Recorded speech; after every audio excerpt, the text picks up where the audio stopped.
রমজানকে কাজে লাগানোর জন্যে আগে থেকেই প্রস্তুতির প্রয়োজন আছে। যে ব্যক্তি নামাজ পড়ে না 5 ওয়াক্ত, রমজানের প্রথম দিনেই সে 5 ওয়াক্ত নামাজি হয়ে যাবে, এটা কিন্তু ডিফিকাল্ট। এই জন্য এখন থেকেই নামাজের চর্চা করতে হবে। রমজানে কয়েকটা কাজ খুব বেশি গুরুত্ব দিয়ে করবেন। 1 নাম্বার, জামাতের সাথে 5 ওয়াক্ত সালাত পারা যাবে ইনশাআল্লাহ। 2 নাম্বার, নিজের মালের জাকাত দিয়ে দিবেন। এটা কি ব্যবসায়িক সমিতির উদ্যোগে প্রোগ্রাম? নিজেদের মালের জাকাত হিসেব করে মুফতি সাহেবদের কাছে যাবেন, কওমি ওলামায়ে কেরামের কাছে যেতে পারেন, গিয়ে জাকাতের আপনার নিসাব হিসাব করে নেবেন যে আপনার কতটুকু জাকাত এসেছে, এবং এটা দেওয়ার সবচেয়ে উত্তম সময় হচ্ছে রমাদান মাস। জাকাতগুলো দিয়ে দিবেন, আল্লাহ পাক তৌফিক দান করুন। সাদাকাতুল ফিতর দিবেন রমজান মাসে। তারাবির সালাত অবশ্যই অ্যাটেন্ড করবেন, তারাবির সালাত মিস করবেন না। পরিবারের ব্যক্তিদেরকে একসাথে নিয়ে ইফতার করবেন, আলাদা আলাদা করে করবেন না। বেশি থেকে বেশি মানুষকে ইফতার করাবেন, সামাজিকভাবে, রাষ্ট্রীয়ভাবে, সংগঠনের উদ্যোগে বা ব্যক্তিগত পর্যায়ে বেশি থেকে বেশি মানুষকে ইফতার করাবেন। এবং কোরআনুল কারীমকে বেশি সময় দিবেন। প্রতিদিন অন্ততপক্ষে 1 পারা করে তেলাওয়াত পড়বেন। যারা হাফেজ কোরআন তারা পুরো কোরআন হিফজ আবার চর্চা করবেন। যারা আরও বড় লেভেলে আছেন কোরআন গবেষণা করবেন। 5 ওয়াক্ত নামাজের পরে একটা করে হাদিস পড়ার চেষ্টা করবেন মসজিদের মধ্যে। আসর থেকে মাগরিব এই সময়টুকুর মধ্যে আসরের নামাজের পরে মসজিদ ভিত্তিকভাবে দার্সের ব্যবস্থা করবেন, তালিমের ব্যবস্থা করবেন। 30 দিন 30টা আলাদা আলাদা টপিকে কথা হবে, জনগণ জানতে পারবে। পারা যাবে? ব্যবসায় এই মাসে খুব বেশি লাভের চেষ্টা করবেন না, পরকালীন লাভের চেষ্টা করবেন। সিন্ডিকেট করে দ্রব্যমূল্যের দাম বাড়িয়ে দিবেন না। চেষ্টা করবেন মানুষকে আরও সহজ করে দেওয়ার জন্য। যারা খাবারের ব্যবসা করেন রমজান মাসে বেশি মানুষকে খাবার খাওয়াবেন, আল্লাহ বরকত দিবে ইনশাআল্লাহ। কাপড়ের ব্যবসা করেন, বেশি থেকে বেশি মানুষকে কাপড় দান করবেন রমজান মাসে। রমজানে মুসলিমদের নিত্য প্রয়োজনীয় যে দ্রব্যগুলো আছে এগুলো যারা বিক্রি করেন তাদের প্রতি অনুরোধ থাকবে যে কৃত্রিম সংকট সৃষ্টি করে দাম বাড়াবেন না, বরং মানুষের জন্য সহজ করে দিবেন। আল্লাহ আপনার রিজিকে বরকত দিবে ইনশাআল্লাহ। বিশ্বের প্রায় প্রতিটা মুসলিম কান্ট্রিতেই রমজান মাসে দ্রব্যমূল্যের দাম নিয়ন্ত্রণে থাকে, কমে যায়, ইল্লাল বাংলাদেশ ছাড়া। কিন্তু আমরাই 90% মুসলিমের দেশ। এই মাস লাভের মাস, পরকালীন লাভের মাস, দুনিয়ার লাভের মাস নয়। বরং রমজান আসার আগেই পুরো মাসের বাজার এবং ঈদের শপিং করে ফেলে দিবেন। রমজান মাসে বেশি মার্কেটে যাবেন না, এবং স্ত্রী সন্তানদেরকেও বেশি মার্কেটে যেতে দিবেন না। বরং এই মাসে পর্দা আরও বজায় রাখার চেষ্টা করবেন। রাস্তার মোড়ে যে হোটেলগুলো থাকে, ঘোমটা হোটেল, এই হোটেলের মালিকদের প্রতি নসিহত থাকবে যে আল্লাহকে ভয় করেন। হোটেলের বাইরে লিখে দিবেন মুসলিমদের জন্য খাওয়া আমার হোটেলে জায়েজ নাই। এটা করবেন, ঘোমটা না দিয়ে ওখানে লিখে দিবেন যে আপনি মুসলিম হয়ে থাকলে আল্লাহকে ভয় করুন, আমার হোটেলে মুসলমানদের জন্য আলাদা করে খাওয়ার কোনো জায়গা নাই রোজা রাখা অবস্থায়। সেলুনে আছেন যারা, সেলুনে লিখে দিবেন রমজান মাসে আমি দাড়ি কাটি না, কমপক্ষে লিখে দিবেন যে আমার দোকানে দাড়ি শেভ করা হয় না। রমজান মাসে আল্লাহওয়ালা হয়ে যান, লাআল্লাকুম তাত্তাকুন, তাকওয়া অবলম্বন করতে হবে। কিছু টিপস বলে দিলাম। সবচেয়ে বড় কথা হচ্ছে মানসিক প্রস্তুতি। রমজান আসতে যাচ্ছে, একটা মানসিক প্রিপারেশন। এই রমজানের 30টা দিন আমি প্রত্যেকটা দিনকে কাজে লাগাবো। প্রতিটা দিন আমি কোরআনের কিছু অংশ পড়ব, হাদিস কিছু পড়ব, 2টা কথা মানুষকে দাওয়াত দিব, ইফতার করাবো মানুষকে, সাধ্যমতো দান সাদাকা করব, তারাবির সালাতে হাজির হব, কোরআন খতম দিব। এই কাজগুলো করতে কি সরকার বাধা দিবে? প্রশাসন বাধা দিবে? এগুলো আমাদের হাতে আছে। আল্লাহ পাক আমাদের সবাইকে তৌফিক এনায়েত করুন, আমিন। আর এই রমজান মাসে বেশি খাওয়া এবং দুনিয়াবি কাজে অপচয় করবেন না। সারাদিন রোজা রেখে যদি ইফতার করতে 20টা আইটেম নিয়ে বসি আমাদের পুরান ঢাকার মানুষের মতো, তাহলে অবস্থা খারাপ, রমজানের আধ্যাত্মিকত্ব নষ্ট হয়ে যাবে। কথা কি বুঝতে পারছেন? রোজা রেখেছে আলহামদুলিল্লাহ, ইফতার করার জন্য কি 20টা আইটেমের দরকার আছে? 10টা আইটেমের দরকার আছে? এই যত বেশি ইফতারে খাবে মানুষ, তত বেশি সে অসুস্থ হয়ে যাবে এবং তারাবি অন্য ইবাদতগুলো ঠিক মতো করতে পারবে না। আমাদের ক্ষেত্রে দেখা যায় যে সেহেরি আর ইফতারে আয়োজন দেখলে মনে হয় এটা আমার জীবনের শেষ খাওয়া হবে না। কথা বুঝতে পারছেন? তো এই স্বভাবগুলোকে চেঞ্জ করতে হবে। আল্লাহ পাক তৌফিক ইনায়েত করুন, আমিন। এবার আসেন, মেরাজে যাওয়ার আগে আমরা রাসূলুল্লাহ সাল্লাল্লাহু আলাইহি ওয়াসাল্লামের জীবনীর সামন থেকে আসতে চাই। আর আমি যে কথাটা বলতে চেয়েছিলাম সেটা হচ্ছে, রমজান আসার আগেই নবী সাল্লাল্লাহু আলাইহি ওয়াসাল্লামের জীবনী একবার পড়ে শেষ করবেন, ওয়াদা করেন। হাত উঁচু করেন, হাত নামান। সবচাইতে সেরা বই আমার কাছে জীবনীর উপরে, নবী সাল্লাল্লাহু আলাইহি ওয়াসাল্লামের জীবনীর উপরে অনেক বই আছে, তবে আমার কাছে মনে হয় সবচেয়ে বেস্ট বইটা হচ্ছে আর রাহিকুল মাখতুম। নাম মনে থাকবে?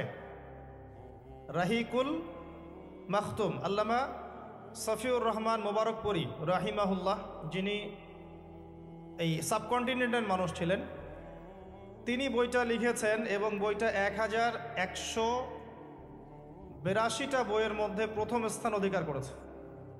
1182টা বা 83টা বইয়ের মধ্যে এই বইটা প্রথম স্থান অধিকার করেছে এই সৌদি আরবের কম্পিটিশনে।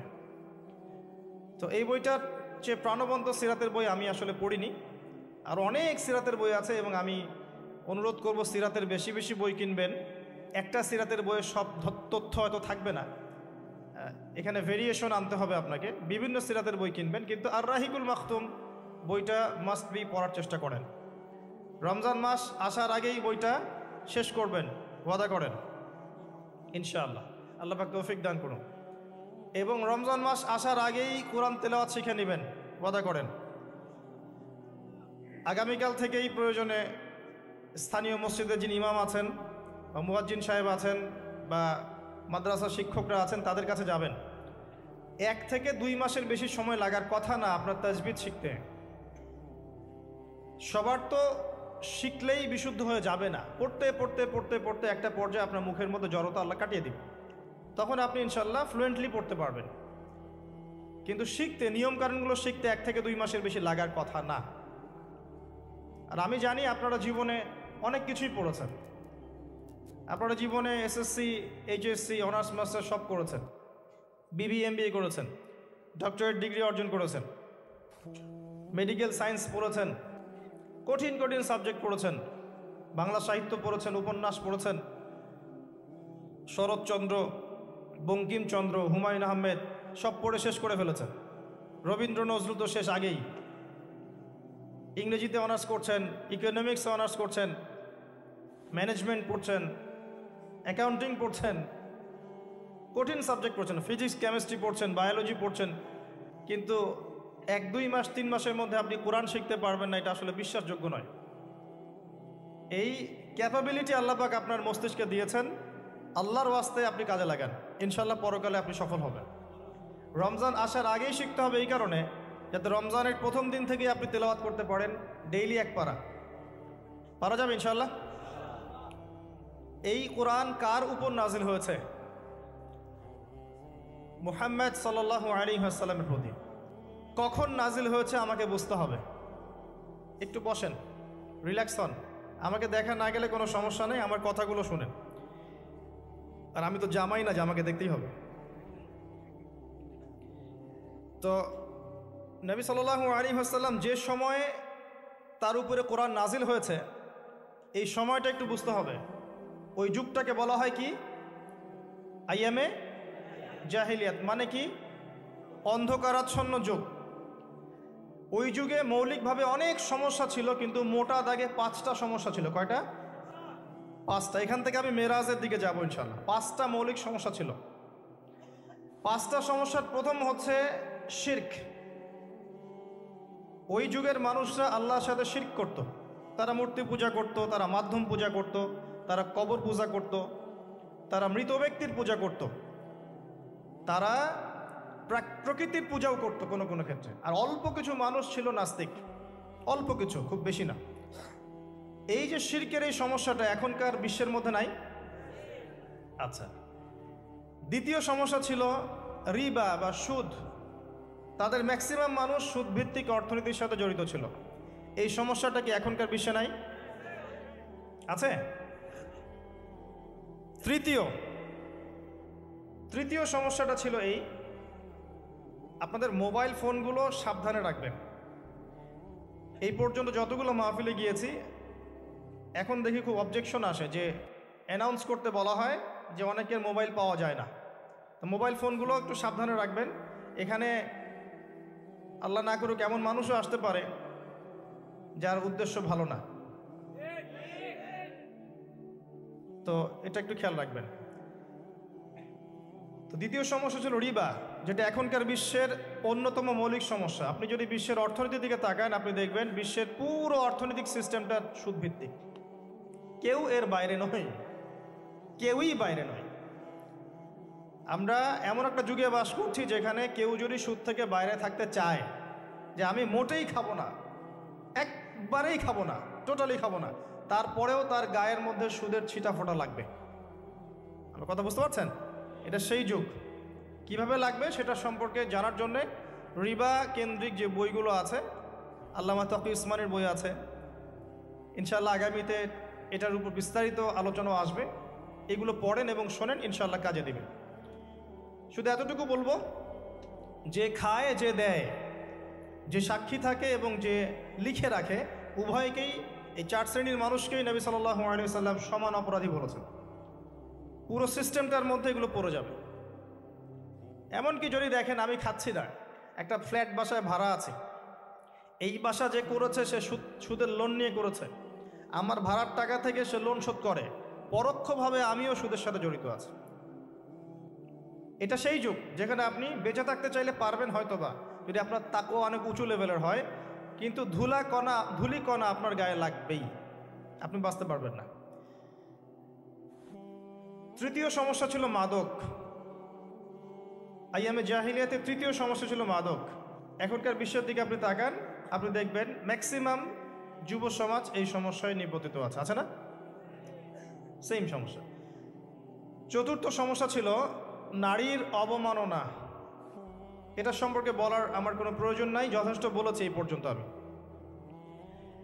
নারীকে যেভাবে আজকে আমরা পণ্যের ন্যায় ব্যবহার করছি, এটা আইয়ামে জাহিলিয়াতের সেই বন্যতাকেও হার মানিয়েছে। 5 নম্বর সমস্যা ছিল গোত্রীয় দ্বন্দ্ব, গোত্রীয় রক্তক্ষয়ী সংঘাত। এটা এখন বৈশ্বিক রূপ নিয়েছে। ধর্মের মধ্যে সংঘাত, পলিটিক্সের সংঘাত, বিশ্বের দেশগুলোর মধ্যে সংঘাত। এই যে এখন একটা নতুন সংঘাত চলছে, আল্লাহ জানে এটার মোড় কোন দিকে যাবে। যদিও এতটুকু মনে রাখবেন, বিশ্বের একটা শক্তি চায় যে বিশ্বে একটা পারমাণবিক যুদ্ধ হোক। তারা খুব করে চাচ্ছে যে বিশ্বে একটা পারমাণবিক যুদ্ধ হয়ে যাক। তাদের উদ্দেশ্য সফল হবে, বড় বড় পরাশক্তিরা একে অপরের সাথে মারামারি করে ধ্বংস হয়ে যাবে, প্রচুর মানুষ মারা যাবে, এবং তারা নতুন রুলিং স্টেট হিসেবে বিশ্বে আত্মপ্রকাশ করবে। একটা অংশটা চাচ্ছে, সেটা কারা আস্তে আস্তে বুঝতে পারবেন ইনশাআল্লাহ তাআলা। এই 5টা ছিল মৌলিক সমস্যা। এখন আপনি আপনার সমাজ এবং বিশ্বের দিকে তাকিয়ে দেখেন এই 5টা সমস্যা আছে কি নাই? আছে। এরকম একটা যুগে জন্ম নিয়েছেন প্রিয় নবী মুহাম্মদুর রাসূলুল্লাহ সাল্লাল্লাহু আলাইহি ওয়াসাল্লাম। এরকম সমাজে থেকেও তিনি কখনো পাপের ধার কাছেও যান নাই। বলেন সুবহানাল্লাহ। এরকম একটা সমাজে থেকেও যখন তিনি নবী হননি, তখনও পাপের ধার কাছেও তিনি যান নাই। তিনি কখনো শিরক করেননি, কখনো মূর্তি পূজা করেননি, কখনো রিবা খাননি, আর বাকি বিষয়গুলো ধার কাছেও যাননি। বরং তিনি হিলফুল ফুজর তৈরি করেছিলেন যাতে করে সমাজের এই অসঙ্গতিগুলো দূর করা যায়। এটা তো আপনারা জানেন। এরপর তিনি নবী হলেন 40 বছর বয়সে। প্রথম কোন আয়াত নাজিল হয়েছিল? সূরা আলাকের প্রথম 5 আয়াত আল্লাহ পাক প্রথমে পড়তে বলেছেন, ইকরা বিসমি রাব্বিকাল্লাযী খালাক খালাকাল ইনসানা মিন আলাক ইকরা ওয়া রাব্বুকাল আকরাম। আল্লাযী আল্লামা বিল কলম আল্লামাল ইনসান মা লাম ইয়ালাম। এখানে প্রথম কথাটা হচ্ছে পড়ুন। আল্লাহ পাক প্রথমে বললেন না সুদ খেও না, শিরক করো না, মাদক সেবন করো না, জেনার ধার কাছেও যেও না। আল্লাহ পাক এগুলো কিছুই বললেন না। এমনকি আল্লাহ এটাও বললেন না সুবহানাহু ওয়া তাআলা যে নামাজ আদায় করো, যাকাত দাও, রমজান মাসে সাওম রাখো। আল্লাহ পাক কি বললেন? পড়ুন। আপনার জীবনের প্রথম ফরজ হচ্ছে পড়াশোনা করা। আমাদের জীবনের প্রথম ফরজ হচ্ছে পড়াশোনা করা। যে যত বেশি কনস্ট্রাকটিভ সিলেবাসে পড়াশোনা করবে তার অন্তর্দৃষ্টি তত বেশি সুদূর প্রসারী হবে ইনশাআল্লাহ তাআলা, এবং তার আমল আরও সুন্দর হবে, তার ব্যবহার সুন্দর হবে, চরিত্র সুন্দর হবে, তার মনুষ্যত্ব ভালো হবে। তার দ্বারা সমাজ, দেশ, রাষ্ট্র, উম্মাহ ভালো কিছু পাবে ইনশাআল্লাহ। অশিক্ষিত মূর্খ জনগণকে দিয়ে রাষ্ট্রের কোনো কাজ নাই, আছে? তবে শিক্ষাটা হতে হবে এমন জ্ঞান, ইকরা বিসমি রাব্বিকাল্লাযী খালাক। পড়ুন আপনার সেই রবের নামে যিনি আপনাকে সৃষ্টি করেছেন। যে জ্ঞান আপনাকে আপনার স্রষ্টা, ওদের ভাষা ব্যবহার করে বলছি, আপনার ইলাহ আল্লাহর দিকে নিয়ে যাবে, সেটাই প্রকৃত জ্ঞান। যে জ্ঞানটা আপনাকে আল্লাহ থেকে দূরে সরাচ্ছে দিন দিন, এটা জ্ঞান নয়, এটা জাহেলিয়াত। আমি কি বুঝাতে পারছি? এবার আপনি চিন্তা করে দেখেন যে আপনার জ্ঞানটা আপনাকে কি আল্লাহর দিকে নিয়ে যাচ্ছে নাকি আল্লাহ থেকে দূরে সরাচ্ছে। এরপরে আপনি চিন্তা করবেন আপনি প্রকৃত জ্ঞানী কিনা।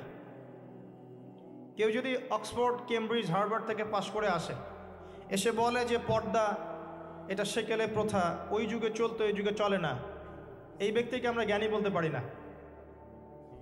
কেউ যদি বাইরে থেকে বড় ডিগ্রি এসে বলে যে ইসলাম আসলে এই যুগে চলে না ওই যুগে চলতো, সুদের মধ্যেই আছে অগ্রগতি আর প্রগতি, ফ্রি মিক্সিং ভালো জিনিস, ছেলে মেয়ে একসাথে পথ চলবে, খারাপ কিছু না, মাদকদ্রব্য খাওয়াই যায়, মানুষ মাদকদ্রব্য খেলে ভালো কাজ করার উৎসাহ পাবে, সমকামিতা একটা বাক স্বাধীনতা, ব্যক্তি স্বাধীনতা, এরকম কথাবার্তা যদি কেউ বলে বা আল্লাহর হালালগুলোকে হারাম করে দেয়, হারামগুলোকে হালাল করে নেয়, এই ব্যক্তি বা এই সম্প্রদায়কে আমরা জ্ঞানী বলতে পারি না।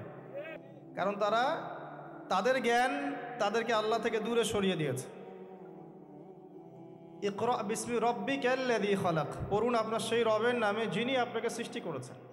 খালাকাল ইনসানা মিন আলাক, যিনি মানুষকে সৃষ্টি করেছেন জমাট বাঁধা রক্তপিণ্ড থেকে।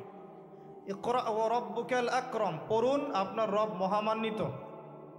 আল্লাযী আল্লামা বিল কলম, যিনি আপনাকে কলম দ্বারা জ্ঞান শিক্ষা দিয়েছেন। মানুষ জ্ঞান অর্জন করতে পারেনি, প্রথমে আল্লাহ মানুষকে জ্ঞান শিখিয়েছেন। এটাকে বিশ্বাস করেন? ওয়াল্লামা আদামাল আসমাআ কুল্লাহা, আমি আদমকে সমস্ত নাম শিক্ষা দিয়েছি। কে শিক্ষা দিয়েছেন? আদম আলাইহিস সালামের কি জ্ঞান ছিল? আমাদের জ্ঞান ছিল? আল্লাহ শিখিয়েছেন। আল্লামাল ইনসান মা লাম ইয়ালাম, মানুষকে সেই জ্ঞান শিক্ষা দিয়েছেন যা মানুষ জানতো না। এই আয়াত নিয়ে নবী সাল্লাল্লাহু আলাইহি ওয়াসাল্লামের নবুয়তের জিন্দেগি শুরু হলো। কত বছর জিন্দেগি ছিল নবুয়তের জিন্দেগি? বলতে পারবেন? 23 বছর। 23 বছর। আমরা কিন্তু লেকচারের শেষে একটা কুইজ কন্টেস্ট করব ইনশাআল্লাহ। 5টা থেকে 10টা প্রশ্ন করব ইনশাআল্লাহ। 10 জনকে আমরা পুরস্কৃত করব ইনশাআল্লাহ তাআলা। মনোযোগের সাথে লেকচার শুনবেন। এরপর নবী সাল্লাল্লাহু আলাইহি ওয়াসাল্লামের নবুয়তের জিন্দেগি শুরু হলো। 23 বছর। কত বছর? তার মধ্যে প্রথম 13 বছর হচ্ছে মক্কায়, আর পরের 10 বছর কোথায়? মদিনায়। খুব সংক্ষিপ্ত আকারে বলছি, প্রথম 3 বছর নবী সাল্লাল্লাহু আলাইহি ওয়াসাল্লাম গোপনে দাওয়াত দিয়েছেন। কিভাবে? একদম গোপনে গোপনে। প্রথমে বাড়ির লোকজনকে, তারপর নিকট আত্মীয় যারা তাদেরকে, তারপর যাদের সাথে সম্পর্ক ভালো ক্লোজ তাদেরকে, এরপর আস্তে আস্তে আমভাবে। এটাই দাওয়াতি কাজের সুন্নাহ। এরপর 4র্থ থেকে 10ম এই সময়টুকুতে তিনি প্রকাশ্যে দাওয়াত শুরু করেছিলেন। তার সম্প্রদায়কে দাওয়াত দিলেন, যারা তার কথা বিশ্বাস করলো না, বেশিরভাগ মানুষই কুফরি করলো, বরং তারা ইসলাম যারা কবুল করেছে এদের উপরে নির্যাতন শুরু করলো। নির্যাতনের মাত্রা দিন দিন বাড়তে থাকলো। যখন হামজাহ এবং ওমর রাদিয়াল্লাহু আনহুমা তাদের মতো কিছু সাহাবী ইসলাম কবুল করলেন, ইসলাম তখন শক্তিশালী হওয়া শুরু করল। তারপরেও নির্যাতনের মাত্রা বাড়তে থাকলো। এক পর্যায়ে সাহাবীরা হিজরত করলেন আবিসিনিয়ায়। কোথায়? আবিসিনিয়ায়। প্রথম হিজরত মদিনায় হয়নি, প্রথম হিজরত আবিসিনিয়ায়। এটা হচ্ছে ইথিওপিয়ার পাশে, এখনকার মানচিত্রে ইরিত্রিয়া নামে একটা জায়গা আছে, দেখেছেন কখনো? বিশ্বের ম্যাপ দেখেছেন কখনো? বিসিএস কোচিং যারা করছেন তাদের তো জানার কথা। এই ইরিত্রিয়া ছিল সেই জায়গা যেখানে হিজরত করেছিলেন সাহাবীরা। সেখানে একজন বাদশাহ ছিলেন, তার নাম বাদশাহ নাজাশী। তিনি একজন খ্রিস্টান ছিলেন, কিন্তু ভালো খ্রিস্টান ছিলেন, সৎ। তিনি মুসলিমদেরকে আশ্রয় দিয়েছিলেন এবং তার রাজ্যে মুসলিমরা নিরাপদে ছিল, বসবাস করেছে দীর্ঘদিন। পরবর্তীতে এই বাদশাহ নাজাশী ইসলাম কবুল করে মুসলিম হন। মারা গেলে নবী সাল্লাল্লাহু আলাইহি ওয়াসাল্লাম তার গায়েবানা জানাজার নামাজও পড়েছেন। কুরাইশদের অত্যাচার বাড়তে থাকে। এক পর্যায়ে নবী সাল্লাল্লাহু আলাইহি ওয়াসাল্লাম তায়েফে হিজরত করেন, চেষ্টা করেন তায়েফবাসীকে বোঝানোর জন্যে। তায়েফের লোকজন সাড়া দেয়নি, উল্টা নবী সাল্লাল্লাহু আলাইহি ওয়াসাল্লামকে রক্তাক্ত করেছিল। আল্লাহ রাব্বুল আলামিন তাকে পুরো মানসিক সমস্ত কষ্ট থেকে ফারেক করে আল্লাহ পাকে সমস্ত কুদরত দেখিয়েছেন মহাবিশ্বে নিয়ে গিয়ে। যদিও বা তার আগের 3 বছর সাহাবীদেরকে বয়কট করা হয়েছিল। 3 বছর গাছের ছাল পাতা খেয়ে সাহাবীরা থেকেছেন শিয়ারে আবু তলেব নামক জায়গায়। এরপর বয়কট তুলে নেওয়া হয়। তারপর এই আমুল হুজন আসে। এর পরের বছর ইয়াসরিব বা মদিনা থেকে 6 জন যুবক এসে ইসলাম কবুল করে, বলেন সুবহানাল্লাহ। তাদের নেতা ছিলেন আসাদ বিন জুরারাহ রাদিয়াল্লাহু আনহু। তিনি ফিরে যান মদিনায়। পরের বছর আবার 6 জনকে নিয়ে আসেন, টোটাল 12 জন। এই 12 জন মুসলিম হয়ে আবার মদিনায় ফিরে যান। এই 12 জনের সাথে আল্লাহর নবী সাল্লাল্লাহু আলাইহি ওয়াসাল্লাম একজন সাহাবীকে পাঠিয়ে দেন দায়ী হিসেবে। তার নাম মুসআব বিন উমাইর রাদিয়াল্লাহু আনহু। মুসআব বিন উমাইর রাদিয়াল্লাহু আনহু। প্রশ্ন কিন্তু আসবে, ভালো করে মনে রাখতে থাকেন। এরপরে মুসআব বিন উমাইর রাদিয়াল্লাহু আনহু এই 12 জন সাহাবীর সাথে যান মদিনায়। মদিনার আগের নাম ছিল ইয়াসরিব। কি নাম? ইয়াসরিব। এর পরের বছর মোট 75 জন, 73 জন পুরুষ আর 2 জন নারী, আওস এবং খাজরাজ গোত্রের, তারা আসেন। এসে নবী সাল্লাল্লাহু আলাইহি ওয়াসাল্লামের হাতে হাত রেখে বায়াত করেন। মহিলারা হাতে হাত রাখে নাই, পুরুষেরা হাতে হাত রেখেছিল। আমাদের নবীজি মহিলাদের হাতে কখনো হাত রেখে বায়াত করার নাই। এখন অনেক ভণ্ড পীর দেখা যায় মহিলাদের হাতে হাত রেখে বায়াত করাচ্ছে। মহিলারা হাত ধরে বায়াত করাতে হয়? মহিলারা মৌখিক বায়াত করবে। তো 75 জন সাহাবী এসে ইসলাম কবুল করে আবার চলে যান মদিনায়। এই যে 75 জন ইসলাম কবুল করলেন, মদিনার বিশাল একটা জনগোষ্ঠী, কিন্তু 75 জন কম নয়, কারণ ওইখানে জনসংখ্যা এত বেশি ছিল না। তারপরের বছর নবী সাল্লাল্লাহু আলাইহি ওয়াসাল্লাম নিজে এবং সাহাবীরা সবাই গিয়ে হিজরত করেন মদিনায়। কথা বুঝতে পারছেন? এই যে নতুন একটা রাষ্ট্রের জন্ম হলো, মক্কা থেকে সবাই এখন মদিনায়। মক্কায় ঘরবাড়ি ছেড়ে দিয়ে নিঃস্ব হাতে, খালি হাতে, আল্লাহর উপর তাওয়াক্কুল করে। ওখানে আনসারী সাহাবীরা তাদেরকে বরণ করে নিলেন। এমনভাবে বরণ করলেন যে কারো যদি 2টা জমি থাকে, একটা জমি দিয়ে দিয়েছেন। কারো 2টা বাড়ি থাকলে একটা বাড়ি দিয়ে দিয়েছেন। এমনভাবে বরণ করে নেন। নতুন রাষ্ট্র হলো। নবী সাল্লাল্লাহু আলাইহি ওয়াসাল্লাম সেখানে মদিনা সনদ করলেন। ওখানকার সাথে চুক্তি হলো, ওখানকার জনগণের সাথে চুক্তি হলো এবং আমরা শান্তিপূর্ণ একটা রাষ্ট্র পেলাম। এরপর নবী সাল্লাল্লাহু আলাইহি ওয়াসাল্লাম সেখানে অর্থনীতি সমৃদ্ধ করতে লাগলেন, সামরিক বাহিনী সমৃদ্ধ করতে লাগলেন, অস্ত্রশস্ত্র সব কিছু হতে লাগলো। একটা রাষ্ট্রের যা যা প্রয়োজন সব কিছু সেখানে হতে লাগলো। এক পর্যায়ে আবু সুফিয়ানের বাণিজ্যিক কাফেলাকে আক্রমণকে কেন্দ্র করে বদরের যুদ্ধ হয়ে গেল। আর এই বদরের যুদ্ধে আমরা অল্প সংখ্যক সৈন্য নিয়ে বড় বাহিনীর বিরুদ্ধে জয়লাভ করলাম। ইসলামের ইতিহাসে প্রথম সশস্ত্র যুদ্ধ।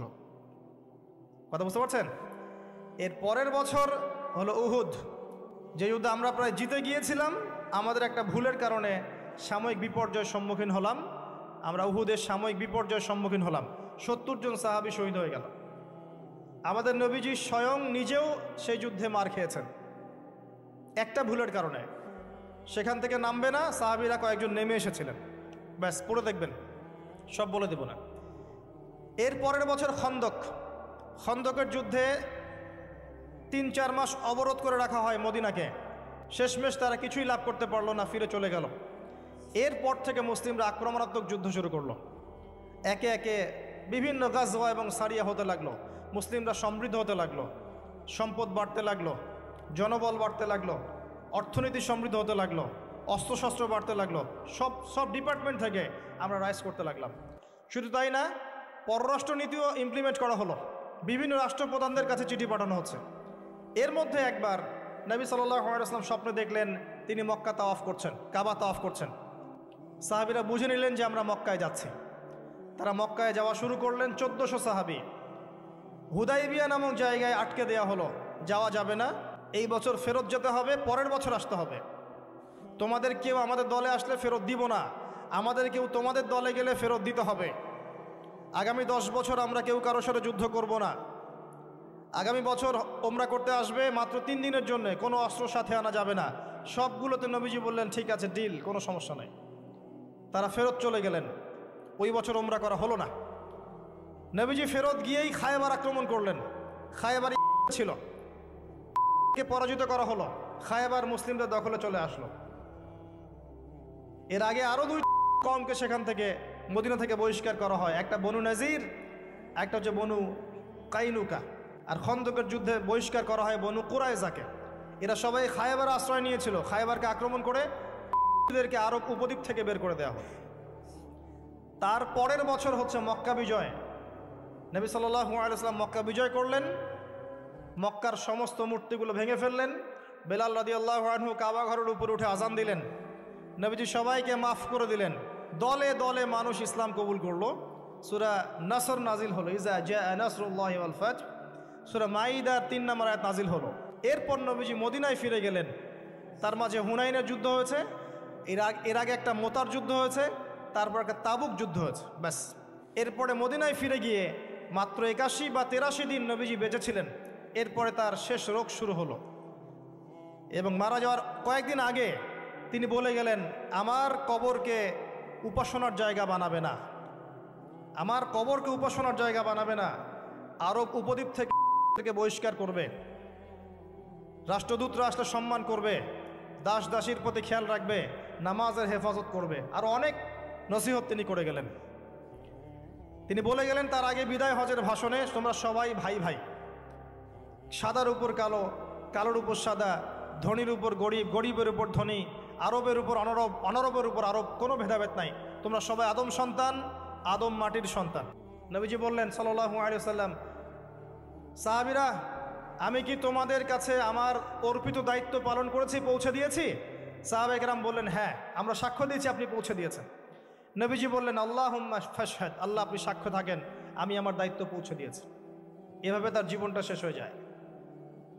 এই হলো সংক্ষিপ্ত সিরাত, ডিটেইলস পড়বেন। এর মধ্যে একটা ঘটনা, যখন কষ্টের মধ্যে ছিলেন নবী সাল্লাল্লাহু আলাইহি ওয়াসাল্লাম, তখন কিসের ঘটনা ঘটেছে? মেরাজ। এবং নবী সাল্লাল্লাহু আলাইহি ওয়াসাল্লামকে আল্লাহ পাক সশরীরে মেরাজ করিয়েছেন, ঘুমের মধ্যে নয়, সশরীরে। এই জায়গা থেকে আলোচনার বাকি অংশটা খুব ভালো করে বোঝার চেষ্টা করেন। নবী সাল্লাল্লাহু আলাইহি ওয়াসাল্লাম এশা সালাতের পরে শুয়ে আছেন, কথা বন্ধ করেন। এশা সালাতের পরে শুয়ে আছেন, তন্দ্রাভাব। কোথায় শুয়ে আছেন? কাবা ঘরের হাতিমে। কাবা ঘরের হাতিমে একজন ফেরেশতা আসলেন, তার নাম জিবরাইল আলাইহিস সালাম। নবীজিকে শুইয়ে দিলেন। নবীজিকে শুইয়ে দিয়ে এই যে বুক, গলার নিচ থেকে এই নাভি পর্যন্ত ছিঁড়ে ফেললেন। কলিজা এটা বের করা হলো, একটা পাত্র আনা হলো। এই পাত্রের মধ্যে ছিল ঈমান এবং প্রজ্ঞা। এগুলো কিন্তু কোনো গল্প নয়, এগুলো সবগুলো বাস্তব সত্য ঘটনা। এটা নবী সাল্লাল্লাহু আলাইহি ওয়াসাল্লামের জীবনে ঘটেছে।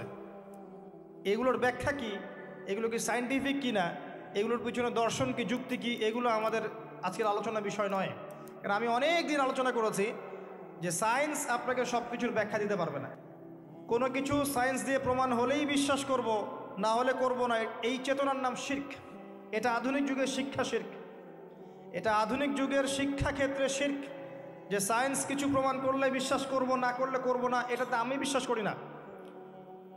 আমাদের বিশ্বাস করা উচিত নয়। সায়েন্সকে জিজ্ঞাসা করবেন রুহ কাকে বলে, please give us the definition of রুহ।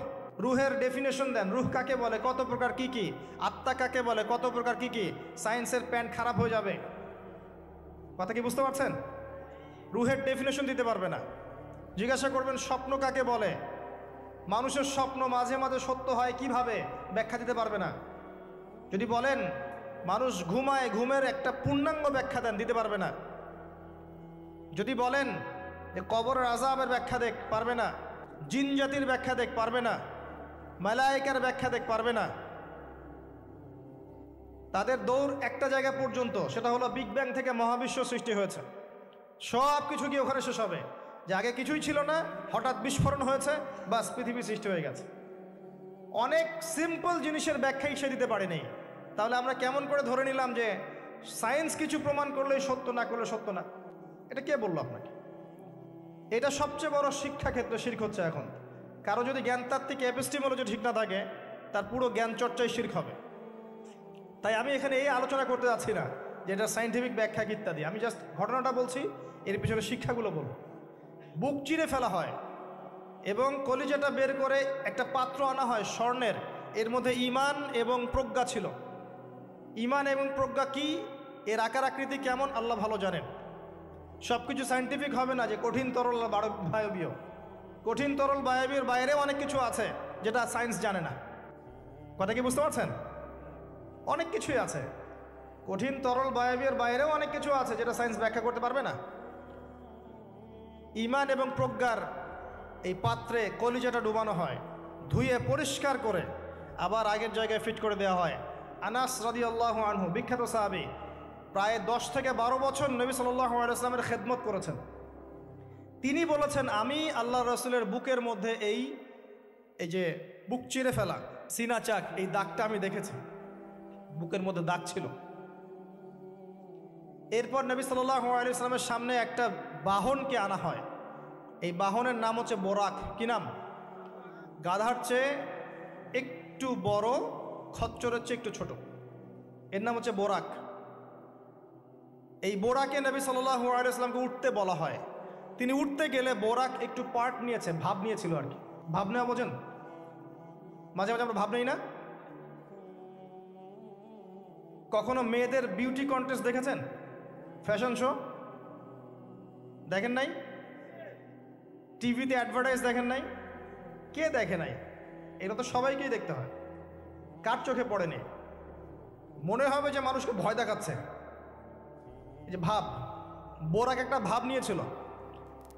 তো জিবরাইল আলাইহিস সালাম বোরাককে বলছেন যে শুনো,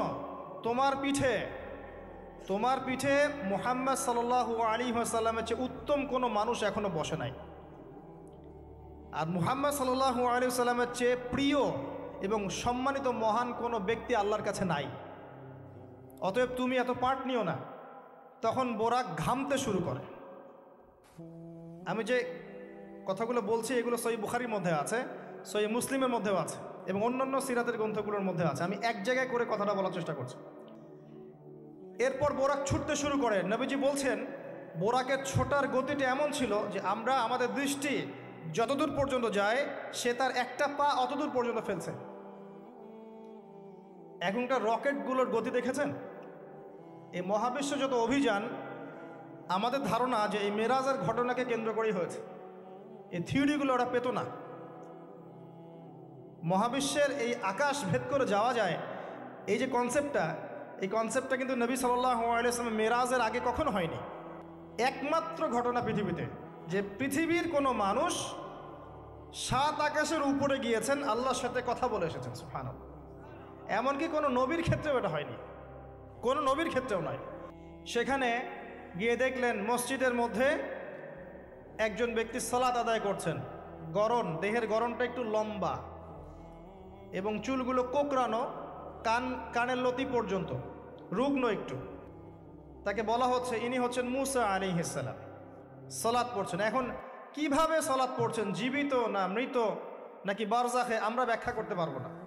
যা তিনি দেখেছেন তাই বলেছেন আমরা বিশ্বাস করেছি, সামি'না ওয়া আতা'না। যেমনটা আবু বকর সিদ্দিককে বলা হয়েছে রাদিয়াল্লাহু আনহু, আপনি কি মেরাজের ঘটনা বিশ্বাস করেন?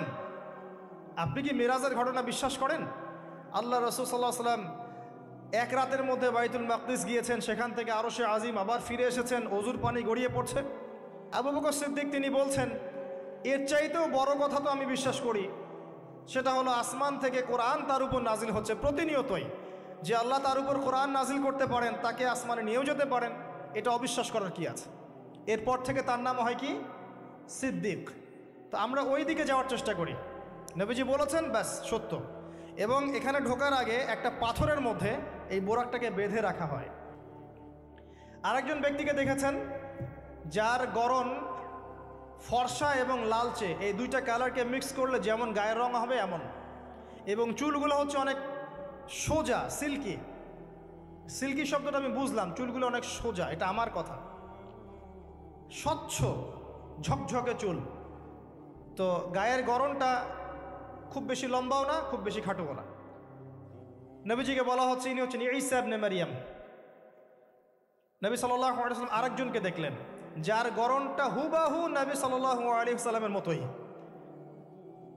এবার তাকে বলা হলো ইনি হচ্ছেন আদি পিতা ইব্রাহিম আলাইহিস সালাম। ইব্রাহিম আলাইহিস সালামের সাথে আমাদের নবী সাল্লাল্লাহু আলাইহি ওয়াসাল্লামের পুরো ফিজিক্যালিও মিল ছিল, এবং জীবনের যে গতি এখানেও মিল ছিল। হয়তোবা এই কারণেই আমরা দরুদ ইব্রাহিমে অন্য নবীর নাম না নিয়ে ইব্রাহিম আলাইহিস সালামের নামটা নিচ্ছি। আল্লাহু আলাম, আল্লাহ ভালো জানে। যখন নবীর নাম আসবে সবাই কমসে কম সাল্লাল্লাহু আলাইহি ওয়াসাল্লামটুকু বলবেন মনে মনে। এবার সেখানে নবী সাল্লাল্লাহু আলাইহি ওয়াসাল্লাম সমস্ত নবীদেরকে নিয়ে 2 রাকাত সালাত পড়লেন, তিনি ইমামতি করলেন। নবীদের ইমাম হচ্ছেন আমাদের নবী মুহাম্মদুর রাসূলুল্লাহ সাল্লাল্লাহু আলাইহি ওয়াসাল্লাম। আল্লাহ পাক আমাদের সবাইকে তার সুন্নাহগুলো আমল করার তৌফিক দান করুন। আমাদের প্রতিটা কাজ যেন তার সুন্নাহ মতো হয়, আল্লাহ পাক সে তৌফিক এনায়েত করুন। এরপর নবী সাল্লাল্লাহু আলাইহি ওয়াসাল্লামকে নিয়ে যাওয়া হচ্ছে আকাশে। প্রথম আকাশে, আকাশের দরজা আছে। এখন নাসা যদি আবিষ্কার করতে ব্যর্থ হয়, আমাদের কিছু করার নাই, আকাশের দরজা আছে। ওরা যদি বলে জান্নাত জাহান্নামের ব্যাখ্যা কি, জান্নাত জাহান্নাম তো সায়েন্স প্রমাণ করতে পারছে না, তাহলে এগুলোর কি ব্যাখ্যা? আমরা বলবো এটা সায়েন্সের ব্যর্থতা, জান্নাত জাহান্নামের অস্তিত্বের ব্যর্থতা নয়, এটা সায়েন্সের ব্যর্থতা। আছে, খুঁজতে থাকেন, একদিন পাবেন ইনশাআল্লাহ। তবে পাওয়ার আগে যে কিয়ামত হয়ে যাবে এটা নিশ্চিত, পাওয়ার আগে কিয়ামতই হয়ে যাবে। আমরা কারেন্ট অ্যাফেয়ার্সে দেখেছিলাম কয়েকদিন আগে একটা গ্রহের সন্ধান পাওয়া গেছে। এই গ্রহটা ডায়মন্ড দিয়ে তৈরি, হীরার। এখন বিশ্ববাসী বিশ্বাস করছে হ্যাঁ হীরার গ্রহ আছে। কথা বুঝতে পারছেন? আল্লাহ পাক কোরআনে বলেছেন জান্নাতের মাটি হবে সোনার, আছে না, সোনার, মতির, জহরতের। তো যদি কখনো দেখবেন সায়েন্স বলে যে হ্যাঁ এমন একটা গ্রহ পাওয়া গেছে পৃথিবী থেকে কয়েক কোটি আলোকবর্ষ দূরে, গ্রহের নাম হচ্ছে JNAXYZ.000 অমুক, এদের নামগুলো এমন ভয়ঙ্কর হয় আর কি, তখন দেখবেন বিশ্বের মানুষ বিশ্বাস করছে। করবে না বিশ্বাস? নিশ্চিত বিশ্বাস করবে। আমাদের পুরো চিন্তাটাই এখন এমন, সায়েন্স বললে হ্যাঁ আমি হ্যাঁ, ও যদি বলে না আমি না। 20 সেকেন্ড হাত দাও, 20 সেকেন্ডই। মাস্ক না পরলে যাবে না, ভাইরাস যাবেই না, পড়তেই হবে। 3 ফিট দূরে দাঁড়াও, 4 ফিট দূরে দাঁড়াও, ও যা বলবে তাই। এটা শিরক। মসজিদের মধ্যে আমরা বানরের মতো নামাজ পড়ছি, জাস্ট লাইক ডঙ্কিস, 4 ফিট দূরে দূরে এক একজন। সুবহানাল্লাহ, মাঝখানে কি শয়তানের জন্য? বাকি সবখানে এক জায়গায় একত্রিত হওয়া যাচ্ছে। মসজিদে গেলে 1000টা রেস্ট্রিকশন, কি সমস্যা? সমস্যা কোথায়? চেহারা ঢেকে নামাজ হয় মসজিদে? বড় বড় ওলামায়ে কেরামদের কাছে ফতোয়া নেন। একটা বিশ্বাস, একটা ভয়, একটা আতঙ্ক। আর কিছু কিছু মিডিয়ার কাজ হচ্ছে মানুষকে আতঙ্কিত করা। আজকে কয়টা মরল, আজকে কয়টা আক্রান্ত হলো, আজকে কয়টা কী হলো, মানুষের সাইকোলজিক্যালি এমন, মানে মাইন্ডসেটটা তৈরি করা হচ্ছে এমন যে ভয়, আতঙ্ক। কেন ভাই, মরবেন না কখনো? সতর্ক থাকার নাম কি এরকম করা? সারা বিশ্বের মানুষকে ভয় দেখিয়ে আতঙ্কিত করে ফেলা হচ্ছে। আর ওইদিকে দেখেন যাদের যুদ্ধ করার যুদ্ধ করছে, যাদের যা কিছু করার তাই করছে। সারা ওয়ার্ল্ড অ্যাফেয়ার্স কি থেমে আছে? মানুষের দৃষ্টিভঙ্গিকে একদিকে ফোকাস করিয়ে দেয়। আমরা বলছি না যে ভাইরাসের অস্তিত্ব নাই, কিন্তু আল্লাহর চেয়ে বেশি ভয় তাকে করতে হবে কেন? বিগত 1 বছরে যতগুলা মানুষের সাথে আমি মুসাফা করেছি, এতদিন আমার কবরে থাকার কথা ছিল, যদি সায়েন্স সত্য হয়। কথা কি বুঝতে পারছেন না? এখন আপনি আমাকে ব্যাখ্যা দেন যে আমার কেন হয় নাই, ব্যাখ্যা দেন। কি ব্যাখ্যা দিবেন আপনি আমাকে? প্রতিটা দিন এই ইভেন এই মাহফিলের সিজনে প্রতিটা দিন মিনিমাম 100-200 মানুষের সাথে আমি মুসাফা করেছি, এবং সবাই এটা সাক্ষী। একটা দিন আমার জ্বর আসে নাই, এর কি ব্যাখ্যা দিবেন? সায়েন্স যদি এটাই বলে যে মুসাফা করলেই ভাইরাস হবে, মুসাফা করলেই ভাইরাস হবে, তাহলে আমার হইল না কেন? এর ব্যাখ্যা দেন। কোনো ব্যাখ্যা নাই। এরপরেও আল্লাহ বিশ্বাস করবে না, এরপরেও আল্লাহ বিশ্বাস করবে না। জামজাম কূপ, জামজাম কূপের পানির ব্যাখ্যা দেন, কিভাবে এত পানি চলছে, শেষ হচ্ছে না কেন? আমাদের চিন্তা ভাবনা চেঞ্জ করেন। ও যা বলবে তার 100% সত্যি হতে হবে এমন নয় বিষয়টা। এর উপরে আল্লাহ পাকের জ্ঞান আছে, আল্লাহর হুকুম চলে, আল্লাহর হুকুমই সব কিছু। এর বাইরে মানুষ প্রোটেকশন নিবে, সুস্থ থাকবে, সে তার মেডিকেল রুটিনগুলো ঠিকঠাক মতো চলবে, ঠিক আছে, কিন্তু এত বেশি কেন মাথায় নিতে হবে যে আল্লাহকেই মানুষ ভুলে যাচ্ছে? সব কিছুর ঊর্ধ্বে মনে হয় যে বস্তুবাদিতা, আল্লাহ অনেক পরের। আল্লাহ ব্যাপারটা কেন এমন কেন হলো? আমরা দিন দিন আমাদের সাইকোলজি এমন জায়গায় নিয়ে যাচ্ছি যে চিন্তা ক্ষেত্রে আমরা বুদ্ধিবৃত্তিকভাবে শিরক করছি। আল্লাহ পাক বোঝার তৌফিক দান করুন, আমিন। আসেন, কোন জায়গায় ছিলাম? প্রথম আকাশ, আকাশের দরজা আছে, নক করা হচ্ছে। আরেকটা কথা বলি, এই পুরো মহাবিশ্বে যতদূর পর্যন্ত আলোচনা হয়েছে এগুলো প্রথম আকাশের অন্তর্ভুক্ত, এরপরে দ্বিতীয় আকাশ। কথা কি বুঝতে পারছেন? সবকিছু প্রথম আকাশের মধ্যে, এত গ্যালাক্সিস, এত গ্রহ, এত নক্ষত্র সবকিছু। ওই দিক থেকে আওয়াজ আসছে যে কে আপনারা, কে? জিবরাইল আলাইহিস সালাম বলছেন আমি জিবরিল। ওই দিকের প্রহরী বলছেন আপনাকে কি পাঠানো হয়েছিল? জিবরিল আমিন বলছেন হ্যাঁ, আমাকে পাঠানো হয়েছে। আপনার সাথে কে? আপনার সাথে, আমার সাথে মুহাম্মদুর রাসূলুল্লাহ সাল্লাল্লাহু আলাইহি ওয়াসাল্লাম। দরজা খুলে দেয়া হলো, প্রবেশ করা হলো। তিনি দেখলেন একজন ব্যক্তি একবার ডানে তাকাচ্ছেন, একবার বামে তাকাচ্ছেন। ডান দিকে তাকাচ্ছেন, হাসছেন, বাম দিকে তাকাচ্ছেন, কাঁদছেন। নবী সাল্লাল্লাহু আলাইহি ওয়াসাল্লাম জিজ্ঞাসা করলেন উনি কে আর উনি এমন করছেন কেন? তাকে বলা হলো তিনি হচ্ছেন আমাদের সবার আদি পিতা আদম আলাইহিস সালাম। যখন ডান দিকে দেখছেন, ডান দিকের রূহগুলো হচ্ছে জান্নাতি রূহ, এগুলোকে দেখে তিনি হাসছেন, তার সন্তানদের মধ্যে এই মানুষগুলো জান্নাতে যাবে। যখন বাম দিকে তাকাচ্ছেন, তার সন্তানদের এই রূহ দেখে তিনি কষ্ট পাচ্ছেন, এরা জাহান্নামে যাবে। আর আমি বলে রাখি, সহিহ বুখারীতে 4 বার হাদিসে এসেছে যে আদম আলাইহিস সালামকে কিয়ামতের মাঠে আল্লাহ পাক ডেকে নিয়ে আসবেন এবং বলবেন তোমার সন্তানদের মধ্য থেকে জান্নাতি জাহান্নামী আলাদা করে দাও। আদম আলাইহিস সালাম বলবেন কতজন হে আল্লাহ? আল্লাহ বলবেন প্রতি 1000-এ 999 জনকে জাহান্নামের জন্য আলাদা করে দাও। বলেন নাউযুবিল্লাহ, ইন্না লিল্লাহি ওয়া ইন্না ইলাইহি রাজিউন। প্রত্যেক 1000-এ 999 জন মানুষ জাহান্নামে যাবে। আল্লাহ পাক আমাদেরকে হেফাজত করুন, আমিন। আদম আলাইহিস সালামকে দেখে তিনি সালাম দিলেন, তিনি সালামের প্রতি উত্তর দিলেন, মারহাবা জানালেন এবং এগিয়ে চললেন। দ্বিতীয় আসমানে নবী সাল্লাল্লাহু আলাইহি ওয়াসাল্লাম সাক্ষাৎ হচ্ছে দুজন নবীর সাথে। একজন ঈসা ইবনে মারিয়াম, নাম শুনেছেন? তিনি সেই নবী যিনি কে হত্যা করবেন এবং এই পৃথিবীতে তিনি আবারও ফিরে আসবেন ইনশাআল্লাহ। ন্যাটো ওকে ঠেকাতে পারবে না, জিউসরা তাকে ঠেকাতে পারবে না, ইসলামের অন্যান্য যে বিরোধী শক্তি তারা তাকে ঠেকাতে পারবে না। তিনি পৃথিবীতে আসবেন, সিরিয়ার দামেস্কের সাদা মিনারের উপরে তিনি অবতরণ করবেন 2 জন ফেরেশতার কাঁধে ভর দিয়ে। যখন তার চুল দিয়ে টপ টপ করে পানি পড়তে থাকবে এবং এই ঘামগুলো বা পানিগুলো দেখতে মুক্তার মতো মনে হবে। হাদিস এভাবে স্পষ্ট এসেছে, হাদিস এভাবে স্পষ্ট এসেছে, টাটকা। যে কোনো আলেমকে জিজ্ঞাসা করেন আপনাকে বলে দিবেন ইনশাআল্লাহ। তার সাথে আরেকজন নবীকে দেখলেন নবী সাল্লাল্লাহু আলাইহি ওয়াসাল্লাম, তার নাম ইয়াহইয়া আলাইহিস সালাম ঈসা ইবনে মারইয়ামের খালাতো ভাই, বা দুজনের মাঝখানে একটা সম্পর্ক আছে, আমি এই মুহূর্তে ভুলে গেছি, এরকমই কিছু একটা হবে। ইয়াহইয়া আলাইহিস সালাম সেই নবী যার নাম আল্লাহ পাক নিজে রেখেছেন, সুবহানাল্লাহ। তিনি সাইয়্যেদ ছিলেন, নেতা ছিলেন, নবী ছিলেন। একইভাবে সালাম বিনিময় হলো, নবীজি এগিয়ে চললেন সাল্লাল্লাহু আলাইহি ওয়াসাল্লাম। তৃতীয় আকাশে তিনি দেখলেন আরেকজন নবী, তাকে বলা হলো তিনি হচ্ছেন ইউসুফ আলাইহিস সালাম, যাকে পুরো পৃথিবীর অর্ধেক সৌন্দর্য দেওয়া হয়েছে। আর আপনারা জানেন সূরা ইউসুফ একটা সূরাই আছে, আর এই সূরা ইউসুফ জুলাইখার প্রেম কাহিনী নয়, বরং এই সূরা হচ্ছে ইউসুফ আলাইহিস সালামের সাথে তার পিতা ইয়াকুব আলাইহিস সালামের প্রেম কাহিনী। ভালো করে পড়ে দেখবেন। কিভাবে বললাম? ছেলের শোকে কাতর হয়ে বাবা কাঁদতে কাঁদতে অন্ধ হয়ে গেছেন। আপনার গার্লফ্রেন্ড কি আপনার জন্য অন্ধ হয়েছে? যখন ইউসুফ আলাইহিস সালাম একটা রুমাল পাঠালেন, মনে আছে, তার বাবার চোখে দেওয়ার জন্যে, দূর থেকে যোজন যোজন দূর থেকে তার পিতা বলছেন আমি ইউসুফের গন্ধ পাচ্ছি। বাবার ছেলের এমন প্রেম কাহিনী আপনি কোথাও পাবেন না। এটা সূরা ইউসুফ, পড়ে দেখেন।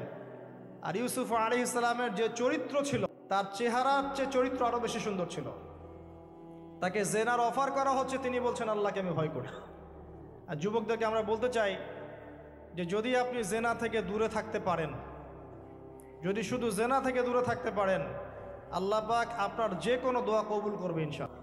নিশ্চিত মৌতের হাত থেকে আল্লাহ আপনাকে বাঁচাতে পারেন যদি আপনি জেনা ছাড়তে পারেন। জেনা মানে শুধু ফিজিক্যাল রিলেশন নয়, জেনা মানে রাতের বেলা জেগে কথা বলাও, অনলাইনে চ্যাটিং করাও, আপনার বান্ধবীর সাথে কফি খাওয়াও, সব কিছুই জেনার অন্তর্ভুক্ত। এগুলো ছাড়তে পারলে আল্লাহ পাক আপনার দোয়া কবুল করবেন। ওইভাবে যে তিনজন ব্যক্তি গুহায় আটকা পড়েছিল, মনে আছে? গুহার মুখের মধ্যে একটা পাথর এসে গেল, সবাই বলছে আজকে আর বাঁচার বুদ্ধি নাই, নিজের আমল দিয়ে আল্লাহর কাছে বাঁচতে চাও। তার মধ্যে একজন বলছে আল্লাহ আমার চাচাতো বোন ছিল, তাকে পেতে চাইতাম। সে রাজি হয়ে গিয়েছিল 100 স্বর্ণ মুদ্রার বিনিময় করতে তার রানের মাঝখানে। সে ওই সময় বলেছে তুমি আল্লাহকে ভয় করো, আমি মুদ্রাও দিয়ে দিয়েছি, ওখান থেকে আমি জেনা না করে চলে আসছি। আল্লাহ এই কাজ যদি তোমার পছন্দ হয়ে থাকে, আজকে এই মৃত্যুর হাত থেকে আমাকে বাঁচাও। ওই পাথর সরে গেল। এটা দলিল দিলাম, জেনা ছাড়তে পারলে আপনার দোয়া, যে কোনো দোয়া আল্লাহ কবুল করবে ইনশাআল্লাহ। শুধু তাই নয়, আরশে আজিম আল্লাহ পাকের সবচেয়ে বড় সৃষ্টি, এর নিচে আল্লাহ পাক 7 শ্রেণীর মানুষকে ছায়া দিবেন। তার মধ্যে এক শ্রেণী হচ্ছে সেই যুবক যাকে কোনো সুন্দরী নারী আহ্বান করেছে খারাপ কাজ করার জন্যে, উচ্চ বংশের, সে বলেছে আমি আল্লাহকে ভয় করি। পারবেন ইউসুফের মতো হতে? আল্লাহ পাক তৌফিক ইনায়াত করুন, আমিন। আপনি জেনা থেকে দূরে থাকেন, আল্লাহ পাক আপনার ঘরে খাদিজা রাদিয়াল্লাহু আনহার মতো মেয়ে দিবে ইনশাআল্লাহ। আপনি 10টা ঘাটের পানি খেয়ে আসবেন, দেখবেন এমন বউ আল্লাহ কপালে জুটাইছে, সে মাশাআল্লাহ 20 ঘাটের পানি খাওয়া। হ্যাঁ, কিফাউন কিরাম, আল্লাহ পাক একদম দুনিয়াতে ইকুয়ালি ডিল করেন। আল্লাহ পাক আপনাদের প্রত্যেকের পারিবারিক জীবনটা সুখী করুন, দোয়া করি আমিন। ইউসুফ আলাইহিস সালাম তারপরে এগিয়ে চললেন, আর প্রত্যেক আকাশেই মারহাবা মুসাফা হচ্ছে এবং সালাম হচ্ছে। চতুর্থ আকাশে নবী সাল্লাল্লাহু আলাইহি ওয়াসাল্লাম দেখছেন ইদ্রিস আলাইহিস সালাম। ইদ্রিস আলাইহিস সালামের কথা সূরা মারিয়ামের মধ্যেও আছে, পড়ে দেখবেন। সালাম বিনিময় হলো, নবীজি এগিয়ে চললেন। পঞ্চম আকাশে তিনি দেখছেন হারুন আলাইহিস সালাম। কার ভাই? মুসা আলাইহিস সালামের ভাই। তিনি কিন্তু মুসা আলাইহিস সালামের সাথে ফেরাউনের সামনে গিয়ে দাওয়াত দিয়েছেন, মনে আছে? আরেকটা কথা বলি, কোরআনে দাড়ির দলিল আছে? দাড়ি বলবে নাই। কোরআনে কোথায় দাড়ির দলিল আছে বলেন তো দেখি, কে বলতে পারবেন? কঠিন প্রশ্ন। 500 টাকা পুরস্কার দেবো আমার পক্ষ থেকে, জান। যদিও 500 কোনো টাকাই না, টাকার মান দিন দিন কমছে। কোন সূরায় দাড়ির কথা আছে কে বলতে পারবেন? আলেম ওলামা বাদ, তারা তো পারবেন। আমরা সিভিলিয়ানদের জিজ্ঞাসা করছি, সাধারণ জনগণ। কে পারবেন বলেন? কোন সূরায় দাড়ির কথা আছে? দাড়ি কোরআনে একটা জায়গায় দাড়ির কথা আছে, কে বলতে পারবেন? দেখছেন, আল কোরআনের আলো ঘরে ঘরে যা আলো, তাই না? স্লোগান দিয়ে কাজ হবে না ভাই, প্রত্যেক ঘরে ঘরে কোরআনওয়ালা মানুষ তৈরি করতে হবে। তারপরে আলো অটোমেটিক ঘরে ঘরে জ্বলবে ইনশাআল্লাহ। আচ্ছা যাক, আমার টাকা বেঁচে গেল। সূরা তহায় আছে, কোথায় আছে?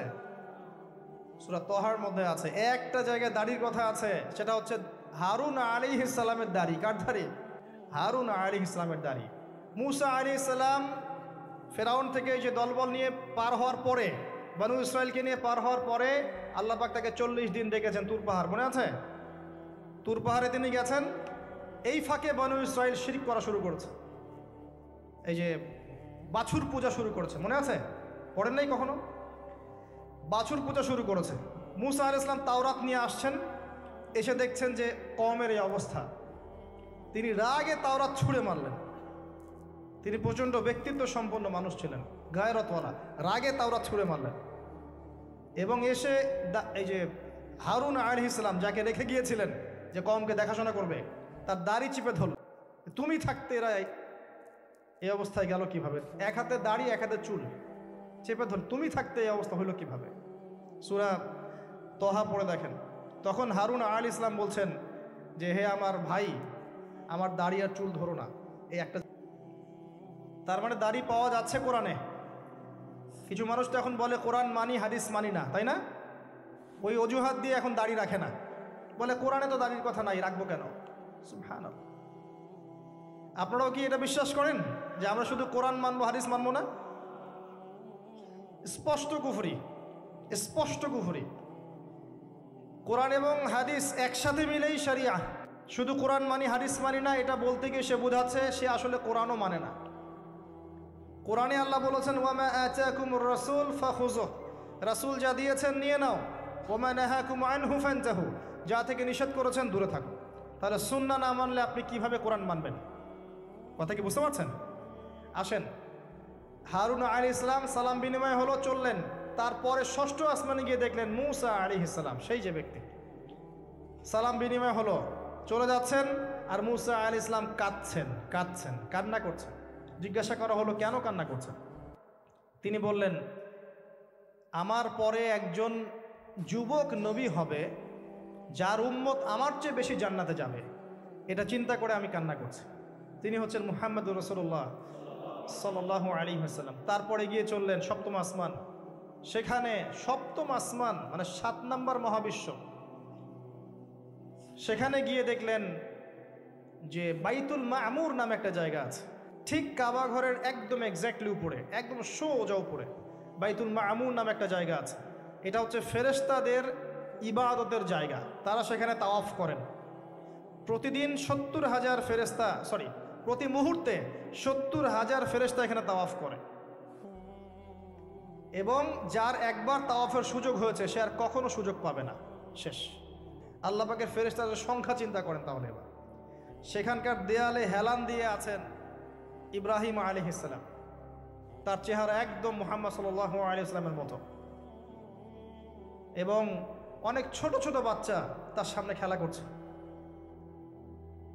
ওই যে বাচ্চা কোরবানির কথা মনে আছে?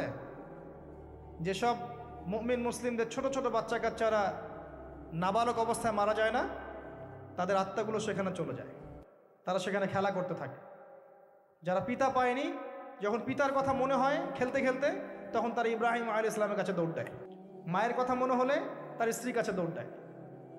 আমাদের যাদের সন্তান 2-1জন মারা গেছে, এটা আমাদের পরকালে অ্যাসেট, পরকালের সম্পত্তি। কিয়ামতের মাঠে ওই ছেলে ওই মেয়ে আপনার হাত ধরবে, আঙ্গুল ধরে ফেলবে, ফেলে বলবে আল্লাহ আমার বাবাকে মাফ করে দাও, না হলে আমি জান্নাতে যাব না। তাই বেশি বেশি বাচ্চা কাচ্চা নিতে হয় সামর্থ্য অনুযায়ী, আর সামর্থ্য আল্লাহ দিবেন। যখন আপনি 4টা-5টা এরকম করে বাচ্চা কাচ্চা নিবেন, 2-1টা বাচ্চা মারা যেতে পারে, এগুলো আপনার পরকালের সম্পত্তি। এখন তো আমাদের জেনারেশনকে রেস্ট্রিক্টেড করার জন্যে 2টো সন্তানের বেশি নয়, 1টি হলে ভালো হয়। সুবহানাল্লাহ। মুসলিমদেরকে চতুর্দিক থেকে চাপে ফেলা, চতুর্দিক থেকে গলা চিপে ধরা আর কি। জনশক্তিতে রূপান্তরিত হলে কোনো সমস্যা আছে? চাইনিজদের জনসংখ্যা কত? কত? চায়নার জনসংখ্যা কত? ম্যাক্সিমাম জনগণকে তারা জনশক্তিতে রূপান্তরিত করেছে। এই আপনার পশ্চিমারায় ন্যাটো ম্যাটো যত কিছু আছে, চায়নার এগেনস্টে কথা বলুক দেখি কত বড় সাহস। সারা বিশ্বকে নিয়ন্ত্রণ করে ফেলছে ওরা এখন। কই তারা তো আর তারা যখন দেখেছে যে আমাদের আর প্রয়োজন নাই, তখন তারা একটা লস দিয়েছে ওদের কান্ট্রিতে। এটা মুসলিমদের জন্য প্রযোজ্য নয়। যাই হোক, সন্ততি ওখানে গিয়ে মারা গেলে আপনার অ্যাসেট। এরপরে আসেন যারা ইচ্ছা করে সন্তান হত্যা করছে, গর্ভের সন্তান যখন জানছে যে এটা মেয়ে তখন তাকে ফেলে দিচ্ছে। আবার অবৈধ সন্তান যারা অ্যাবর্শন করে নষ্ট করছে, এই যে হত্যাগুলো, এই প্রাণগুলোকে আল্লাহ পাক কিয়ামতের মাঠে জীবন্ত করবেন এবং তাদেরকে দেখিয়ে ওই ব্যক্তিদেরকে চার্জ করা হবে যে কি অপরাধে তাকে হত্যা করা হয়েছে। সতর্ক হয়ে যান। আল্লাহ পাক এটাও বলেছেন, দারিদ্র্যের ভয়ে সন্তানকে হত্যা করো না, রিজিক আল্লাহ দিবেন ইনশাআল্লাহ। এই সমুদ্রের কোটি কোটি মাছকে আল্লাহ পাক খাওয়াতে পারলে আপনাকে আমাকেও খাওয়াতে পারবে ইনশাআল্লাহ, যদি না আমরা আমাদের রিজিকটা সংকুচিত করে ফেলি। মানুষের রিজিক কেড়ে খাচ্ছে সুদের মধ্য দিয়ে। মানুষের রিজিক কেড়ে খাচ্ছে সুদের মধ্য দিয়ে, অন্য কোনো বিষয় নাই, সুদ, রিবা। আসেন, সপ্তম আসমানে এই অবস্থা। এরপরে নবী সাল্লাল্লাহু আলাইহি ওয়াসাল্লামকে আরো সামনে নিয়ে যাওয়া হলো। এই জায়গার নাম সিদরাতুল মুনতাহা। কি নাম? সর্বশেষ জায়গা, যেখানে জিবরাইল আলাইহিস সালামও এর উপরে আর যেতে পারেন না। যদিও বা জিবরাইল আলাইহিস সালাম ফেরেশতাদের সর্দার, তিনিও যেতে পারেন না। তারপরে আরেকটা জগৎ আছে, ওই জগৎ থেকে আদেশ এই সিদরাতুল মুনতাহা পর্যন্ত আসে, এখান থেকে কালেক্ট করে নিচে নামানো হয়। আবার এখান থেকে কোনো আদেশ বা কোনো আদেশ না, এখান থেকে কোনো ফলাফল মুনতাহা পর্যন্ত নিয়ে যাওয়া হয়, সেখান থেকে উপরে তুলে নেওয়া হয়। ওটা একটা বর্ডার, কথা বুঝতে পারছেন? এটা একটা বর্ডার, নো ম্যানস ল্যান্ড। এই জায়গায় গিয়ে জিবরাইল আলাইহিস সালাম নিজের আকৃতিতে আসলেন। 600টা পাখা। কতগুলো পাখা? 600 পাখা। নবী সাল্লাল্লাহু আলাইহি ওয়াসাল্লাম একটু বিব্রত বোধ করছিলেন, তিনি আবার আগের রূপে ফিরে আসলেন। এই জায়গায় বাহন চেঞ্জ করা হলো।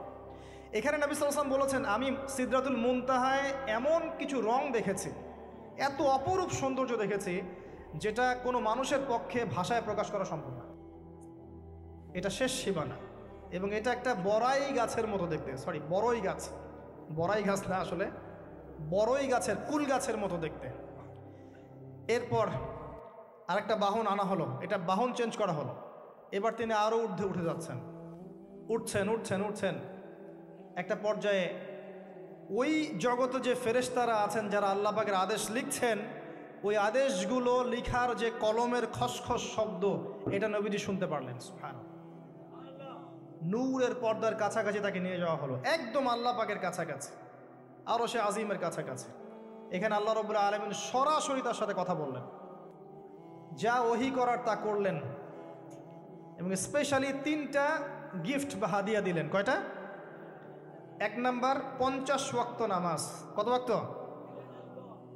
2 নাম্বার সূরা বাকারার শেষের 3 আয়াত, সূরা বাকারার শেষের 3 আয়াত। আর 3 নাম্বার হচ্ছে একটা ঘোষণা, হে নবী মুহাম্মদ সাল্লাল্লাহু আলাইহি ওয়াসাল্লাম, তোমার উম্মতের কোনো ব্যক্তি যদি আমার সাথে শিরক না করে মারা যায়, আমি তাকে জান্নাতে দিয়ে দিব ইনশাআল্লাহ।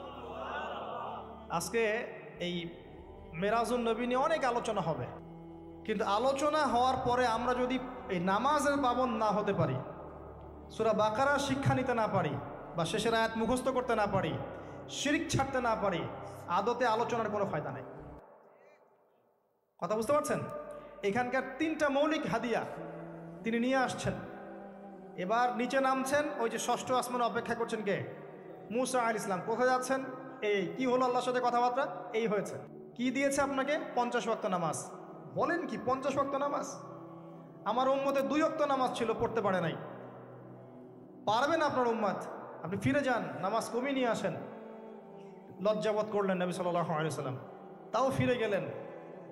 50 থেকে 45, 45 থেকে 40, 40 থেকে 35, করতে 5।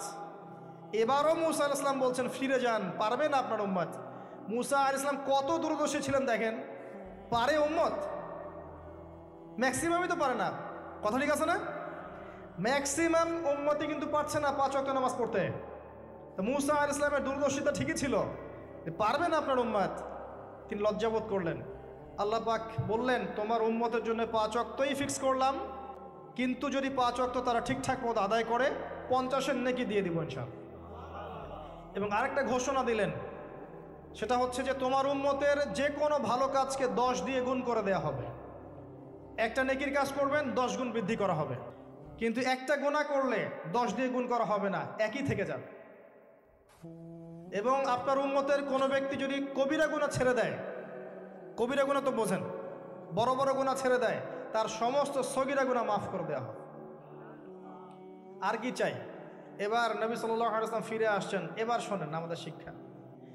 ফিরে আসছেন, আসার আগে তাকে জান্নাত জাহান্নাম দেখানো হয়েছে।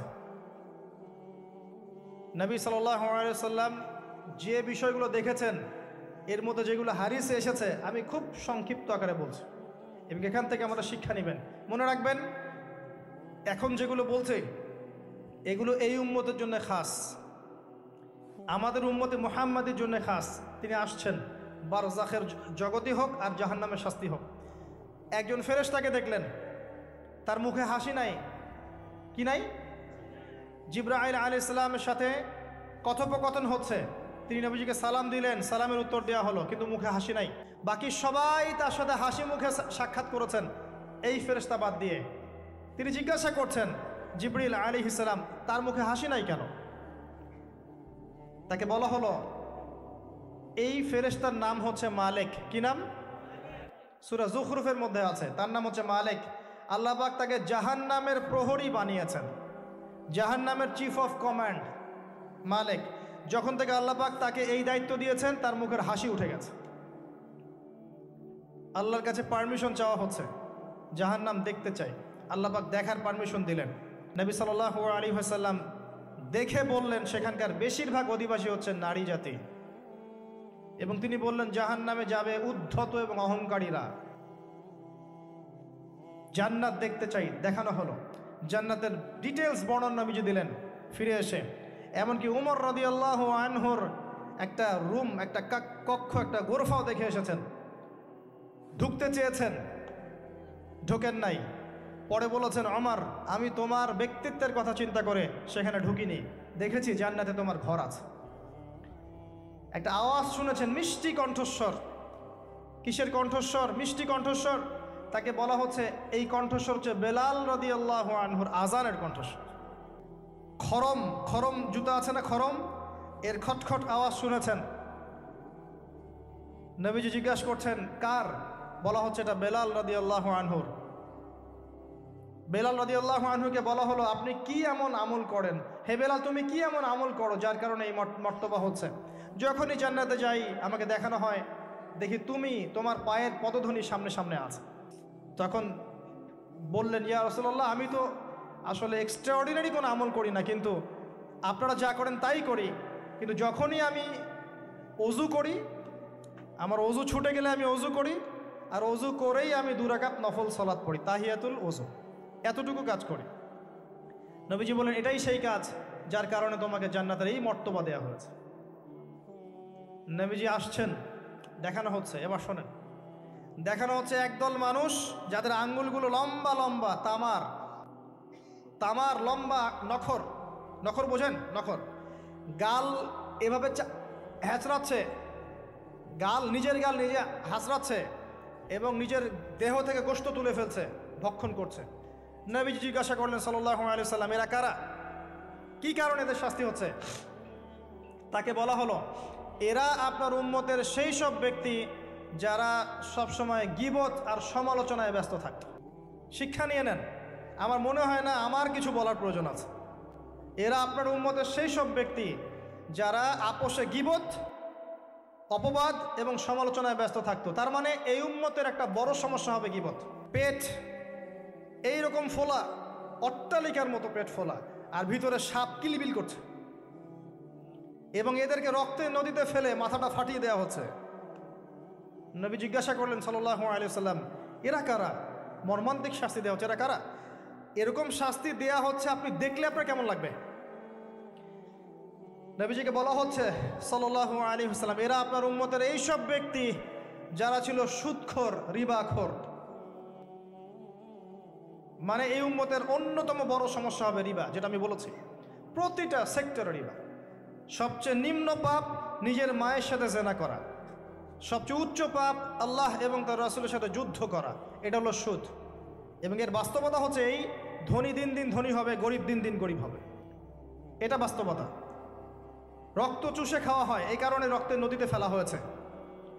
এবং সাপ খেয়েছে তারা, সাপ খেয়ে পেট ফুলিয়ে ফেলেছে। আমার মনে হয় না ব্যাখ্যা করার প্রয়োজন আছে।